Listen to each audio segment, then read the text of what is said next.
CM Revanth తీరుపై BJP రాష్ట్ర అధ్యక్షుడు కిషన్ రెడ్డి మండిపడ్డారు. కాంగ్రెస్ రాజ్యాంగాన్ని ఎలా అవహేళన చేసిందో ప్రధాని మోదీ వివరించారన్నారు. వారం రోజులుగా ముఖ్యమంత్రి వ్యవహరిస్తున్న తీరు ఆందోళనకరంగా ఉందన్నారు.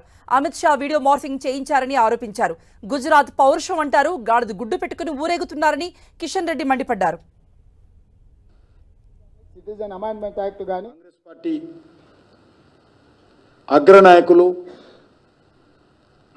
బీఆర్ఎస్ పార్టీ సంబంధించినటువంటి వ్యక్తులతో చర్చలు జరిపి ఈరోజు మన ఇద్దరం గొడవ పడితే బీజేపీ గెలుస్తుంది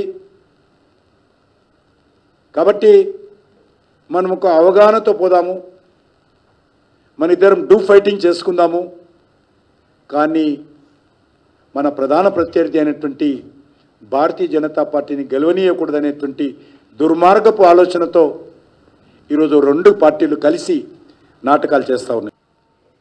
మొన్న శాసనసభలో ఏం మాట్లాడారు మీ ఎంపీ మినిస్టర్స్? కేంద్రం ఇస్తున్నా కూడా టీఆర్ఎస్ తెచ్చుకోలేదు అని చెప్పారు. ఎన్నికలు కాగానే రికార్డు మార్చింది, ఎన్నికలు కాగానే గాడిదగుడ్డు నెత్తిలోకి వచ్చింది. నేను ఎన్నికలు రాగానే పార్లమెంట్ ఎన్నికల పరిస్థితి రాగానే గాడిదగుడ్డు నెత్తిలో పెట్టుకొని తిరుగుతున్నాడు. విచిత్రంగా ఉన్నది పరిస్థితి. నేను ఒక్కటే ఈరోజు రేవంత్ రెడ్డికి సవాల్ చేస్తా ఉన్నాను. దమ్ము ధైర్యం ఉంటే మిస్టర్ రేవంత్ రెడ్డి, మీరు 10 సంవత్సరాల హయాంలో యూపీ హయాంలో తెలంగాణ రాష్ట్రానికి ఏమిచ్చారో, నరేంద్ర మోడీ గారు అధికారంలోకి వచ్చినటువంటి ఈ 9 సంవత్సరాలలో మేమేమిచ్చామో చర్చకు సిద్ధంగా ఉన్నావా?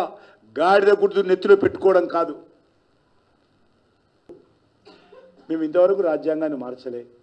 నువ్వు రాజ్యాంగాన్ని మార్చిన పార్టీ నీది. ఈ రాజ్యాంగాన్ని మార్చి ప్రజాస్వామ్యాన్ని పాతరేసింది మీది. రాజకీయ పార్టీలను నాయకులందరినీ అరెస్ట్ చేసింది మీరు. ప్రజా సంఘాలను అరెస్ట్ చేసింది మీరు. దేశంలో చీకటి రాజ్యాన్ని పెట్టింది మీరు. డాక్టర్ బాబాసాహెబ్ అంబేద్కర్ రాజ్యాంగం ప్రకారం ఎలక్షన్స్ నిర్వహించకుండా పెంచుకున్నది మీరు. మాకు కథలు చెప్తే పడా? ఎవరో జరిగినటువంటి కమిషన్లు కథల గురించి మాకు చెప్తుంది.